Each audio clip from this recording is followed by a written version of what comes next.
the Jesus way. Oh, the Jesus way Is the way of peace. is the way of peace. Oh, the Jesus way. Oh, the Jesus way Is the way of peace. is the way of peace. Oh, the Jesus way is the way of peace. When he is king, all wars will cease. May his peace begin with me. Gonna beat my sword Gonna beat my sword into a plow. into a cloud. Gonna beat my sword. Gonna beat my sword. Doris Abdullah is a member of the Brooklyn First Church of the Brethren, which is located about 9 miles from the headquarters of the United Nations, which is located at 405 First Avenue, New York, New York. In October 2018, Brethren Voices featured a program with Doris Abdullah, the Church of the Brethren representative to the United Nations. 3 years later, Doris continues her work as a representative, and we take a look back and share what she has been doing. Hello, I'm Brent Carlson. Welcome to Brethren Voices. The 76th General Assembly of the United Nations opened on the 14th of September, and nations gathered from September 21st to the 27th. With the pandemic continuing to limit activities, it was anticipated that about 100 nations would be represented, instead of the 193 that are usually part of the gathering. The elected 76th president is Abdullah Shahid of Maldives. The Church of the Brethren, as a small church denomination historically, has had representation to the United Nations since the ending of World War II. Our January 2009 program featured Peggy Rife Miller and the Seagoing Cowboys of the Church of the Brethren's Heifer Project, which sent livestock to Europe following World War II. This was a coordinated effort of the Brethren Service Committee and the United Nations Relief and Rehabilitation Administration. Over a period of years, 73 ships carrying 7,000 seagoing cowboys who were carrying and accompanying thousands of cows, horses, sheep, and chickens and other animals, you name it, to repopulate the devastated farms of Europe. And that was a big thing in the eyes of the world. And according to Doris Abdullah, the Church of the Brethren has been a member of the United Nations when there were just 51 countries that made up the world's Organization of Nations. According to Doris, in order to become a member nation of the United Nations, all countries have to ratify you to be a member. Back in 2018, we asked Doris if she's always been a member of the Church of the Brethren. No, as most African Americans, I come from the Southern Baptist tradition. My family, both sides, my mother and my father, were Baptists. My family comes from Virginia, also both sides, the Chesapeake Bay area of Virginia. My mother was a very curious person, and as a girl growing up, she always wanted to live in New York. And she said at night she would take her radio and be under her covers and listening to stations on the radio about New York. Wow. And she also belonged to the New York Times Book Club. So she used to get these books from New York. And so that's how my parents ended up in New York. So I grew up mostly in Manhattan. And then in 1969, I married and I moved to Brooklyn. Matter of fact, my mother said to my then fiance, "You're taking my daughter to Brooklyn? We don't know anyone in Brooklyn." And It's a mile away. yes, you would have thought it was Virginia already. But, and I had been to Brooklyn maybe 2 times, and both times to Coney Island. But I have lived there now since 1969. Wow. And, so you really are a New Yorker, and what do people from Brooklyn call themselves? Brooklynites. We are Brooklynites. But now Brooklyn is the newest thing because there really is no more space in Manhattan. So you're married, and do you have kids? I have one son. He's 33. My husband is deceased. He died in 2001. My husband came from North Africa, His family, they were Egyptians who lived in Trinidad, Tobago, and United States. How did you discover the Church of the Brethren? Through my son. He needed a babysitter, and we knew a lady from El Salvador who had been his previous babysitter, and she suggested, when she could no longer do the job, a lady that had been with her in her home country of El Salvador. But she said to me, she doesn't speak any English. And I said, that's fine, because at the time he was 4 years old, but he was at the Lutheran elementary school, and they had already started language. When I called up for the interview, it was answered by this man who said, this is Phil Collis Archibald, Church of the Brethren. And I said, Church of the Brethren? What does that have to do with this lady I'm calling here? But I went Did he for speak the English? Yes. I mean, he said that in English. Yes. Okay. Yes. And he was moderator of Church of the Brethren some years later after this. But Church of the Brethren Brooklyn has been there since 1908. And we have sponsored people from El Salvador prior to the what's happening right now. I should say prior to 2000s. Doris Abdullah's representation and work in the United Nations has been in the area of human rights. And she will be trying to get approval for special accreditation to participate in the high-level committee meetings regarding racial discrimination. It takes the approval of all 193 nations to receive that approval. Doris did attend the Durban Declaration Review Against Racism in Geneva, and she is hoping to be granted accreditation. Many Church of the Brethren congregations have a history of working with and helping desperate migrants and refugees. Since the pandemic, many congregations like the Brooklyn Church have been meeting on Zoom. We asked Doris to share with us about the Brooklyn Church of the Brethren. Brooklyn First Church of the Brethren is a mission church, and we always have people passing through. When I came there, the congregation was predominantly Italian. They had been Catholics that had gone to Protestantism, and the other group of people came from Palestine, and they were Arab Christians. So and various parts of Central and South America. So it's really a mingling of people. Yes, and it's always been that way, and that was the intentions. I don't know if it was to be this broad as it is now. Today, the Arabic congregation is now in Staten Island because they grew to such a full extent that they needed their own facilities. So there's a Church of the Brethren in Staten Island? Yes, it's called Light of the Gospel. Wow. Sounds like you're a wonderful fit to be a United Nations representative for the Church of the Brethren, because you live in the world of many cultures. Yes, yes. That's it. We know that the Lord said, I knew you before you were knitted in your mother's womb. And so the journey that I have been on has always been enmeshed in many cultures, many different people coming from many different places in the world, and I love it all.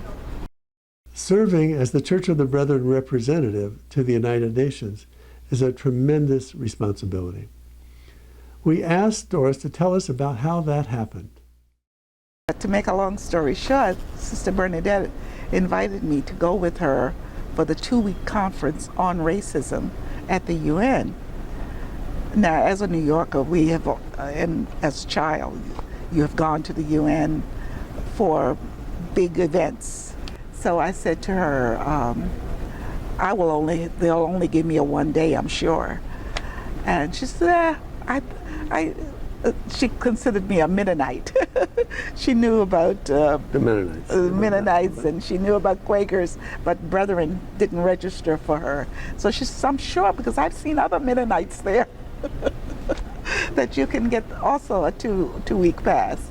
And sure enough, when I gave my name and which NGO I belonged to, Church of the Brethren, they said, here, and it was a 2-week pass. So the Church of the Brethren is an official member of the Church of the United Nations? Yes.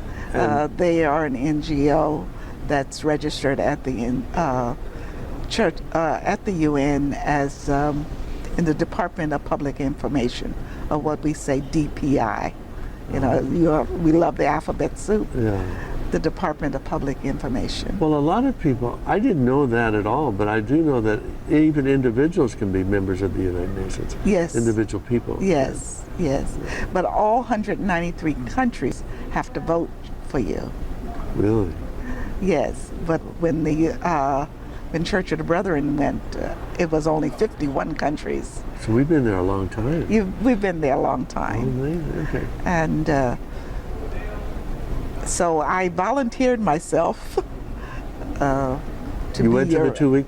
I went to the 2 weeks a conference on racism, which is a 1965 treaty, the first treaty of the UN and its member states to eliminate racism In the world. in the world. Of course, this treaty was the first because all the war that had previously initiated the UN in the beginning was based on this conflict and misunderstanding. Religion and race. Yeah. Yes, but it's racism, racial discrimination. It's actually a holiday at the UN. It's March 21st. So you went to the 2-week conference. You found out the Church of Brethren was already a member. Yes. Registered. So then I called Elgin and I said, well, you have a seat at the table. But nobody's in it. But nobody's at the table.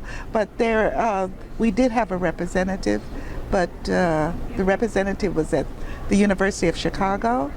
And so, of course, he was not able to come to New York, which is, most of the meetings. New York is the headquarters. Yeah. Geneva is human rights. And Netherlands is the Court of Justice. And he was not able to attend. I, on the other hand, live in Brooklyn, New York, and can go as often as I want to. And I try to attend at least once every week.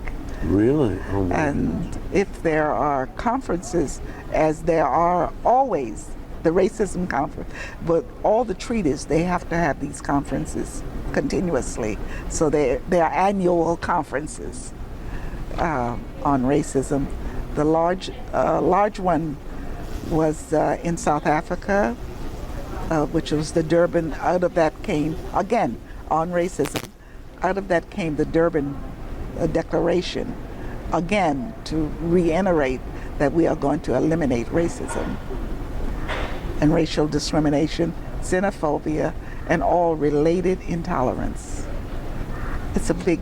That's a big. It's broad. That's it's a broad big. job, and But 193 countries have signed on to this. But we, the people, have to be the ones to move these agendas. The Together program is a United Nations initiative, and Doris Abdullah shared many concerns about the plight of this country's policy of separating children from their parents. Together is a global initiative that promotes respect, promotes safety and dignity for everyone forced to flee their homes in search of a better life. That's where you find the Together initiative. that was launched in 2016 to bring not order, but more clarification on the plight of migrants and refugees. And again, together meaning the nations of the world, civil society, and all the institutions, because we can't do it just by one nation. Oh, we can't do it just by the governments. We need everyone to be a part. If you're not, you have to be whole. You've written in The Messenger about the Together Initiative. Yes. And I know you have you've actually written some other things about togetherness. Can you kind of give us just a broad background of what it was originally and then what it's become? Well, I was just giddy in 2017 when I wrote the original. We had just had our election, but I had no idea that it would be where we are today. But I was just so happy about it, and I was calling the Not attention. about the election, but about the initiative. Yeah, about the initiative. Definitely the initiative is the only thing that was on my brain at the time. And I wanted to let the Church of the Brethren know that this initiative had been launched at the UN. But at the same time, we had had the election, and now we had had the inauguration, and this ban was just one night, one Saturday Suddenly night. appeared. Yes, and it's not together at all. It's just the opposite. It's separation, not together. So 2 years ago, there was a recognition Yes. in the United Nations that this is a problem that's becoming a bigger problem. Yes. And we want to do something about it. Yes, we want to stop it now, Stop right? it now as a world responding to migrant and refugee problems. Yes, yes.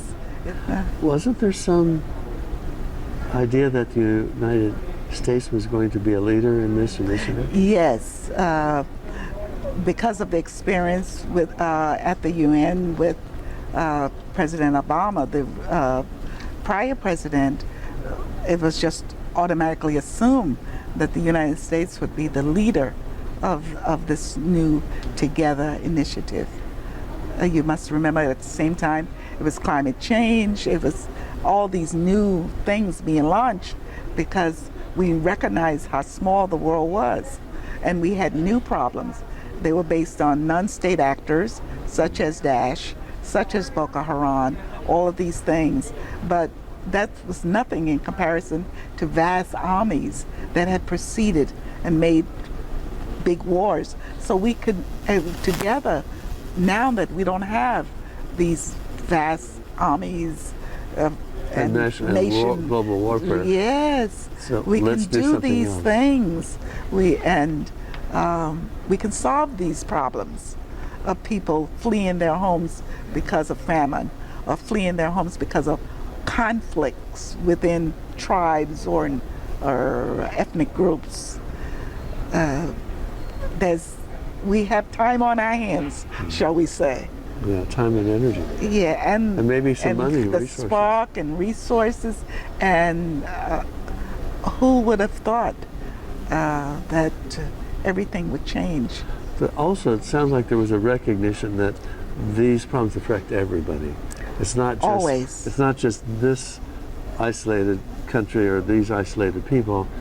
What's happening is affecting everyone, Yes, and we yes. need to respond to it as as a global initiative. Right. Yes.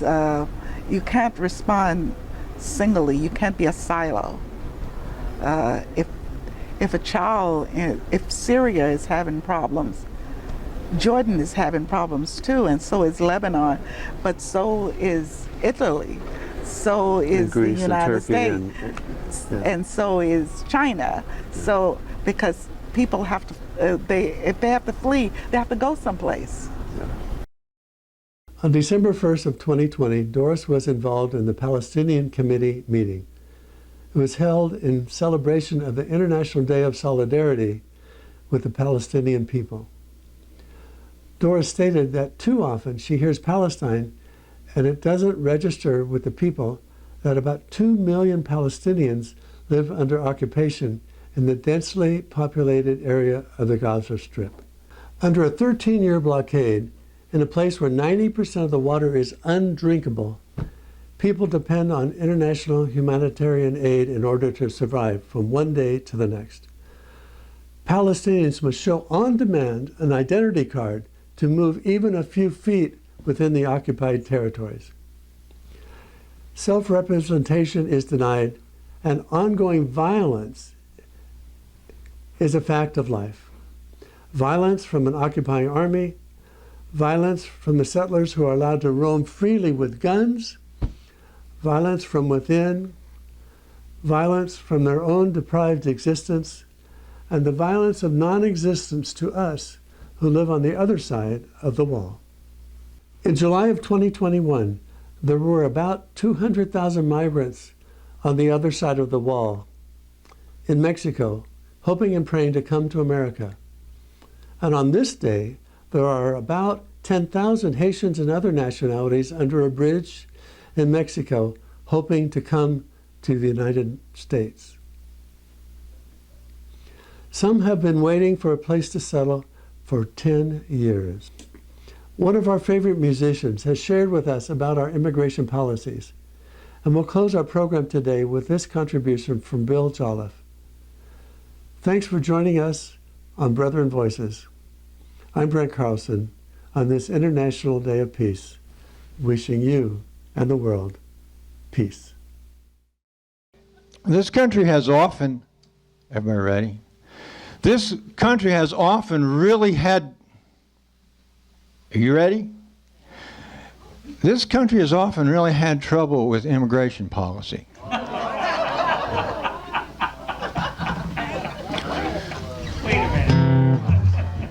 Muir, I would not lie to you. It's true. You heard it here, folks. But if we look back in history, we see that in fact a time or two it's been a problem. And so, well, of course, one of my heroes is Woody Guthrie.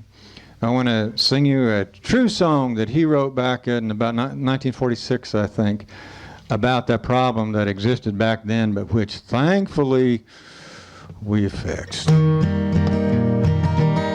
Some of you know the chorus, don't ever be shy. The louder you sing, the better I sound. Well, the crops are all in, the peaches are rotting, the oranges are piled in their creosote dump. They're flying you back to the Mexican border to spend all your money to wade back again. My mother's own mother, she waded that river. It took all the money she made in her life. My brothers and sisters, they worked in the fruit trees. They rode the trucks till they broke down and died. So goodbye to my Juan, goodbye Rosalita, adios mis amigos, Jesus y Maria. You won't have a name when you ride the big airplane. Oh, they will call you will be deportee. Some of us are illegal and others not wanted. The work contract's out and we have to move on. 600 miles to that Mexican border. They chase us like outlaws, like rustlers and thieves. Well, we died in your hills, we died in your deserts, we died in your valleys, we died on your plains. We died on your trees and we died in your bushes. Both sides of the river, we died just the same. So goodbye to my Juan, Goodbye, Rosalita. Adios, mis amigos, Jesus y Maria. You won't have a name when you ride the big airplane. All they will call you will be deportee. Now, when Woody wrote this song, he wrote it because there had just been a terrible wreck in which they were flying several hundred migrant workers back to Mexico, and they didn't make it. The sky plane caught fire over Los Gatos Canyon. Like a fireball of lightning, it shook o'er the hills. Now who are these friends who are scattered like dry leaves? Radio says they are just deportees. Is this the best way we can grow our good orchards? Is this the best way we can grow our good fruit? Scatter like dry leaves and rot on the topsoil, and be known by no name except deportee. So goodbye to my Juan, goodbye Rosalita, adios mis amigos, Jesus y Maria. You won't have a name when you ride the big airplane. All they will call you will be deportee. Last summer, a few months ago, of course, I was looking around at the immigration situation on the internet and decided that Woody would not mind if I would add just one more verse.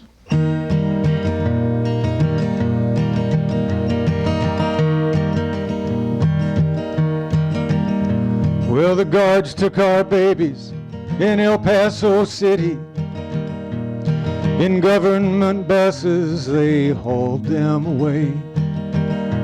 I dream of their faces behind wire cages. As I hear them crying, I hear myself say, goodbye to my Juan, goodbye Rosalita, adios a mis hijos, Jesus y Maria. You won't have a name when you ride the big airplane. All they will call you will be deportee. You won't have a name when you ride the big airplane. All they will call you will be deportee.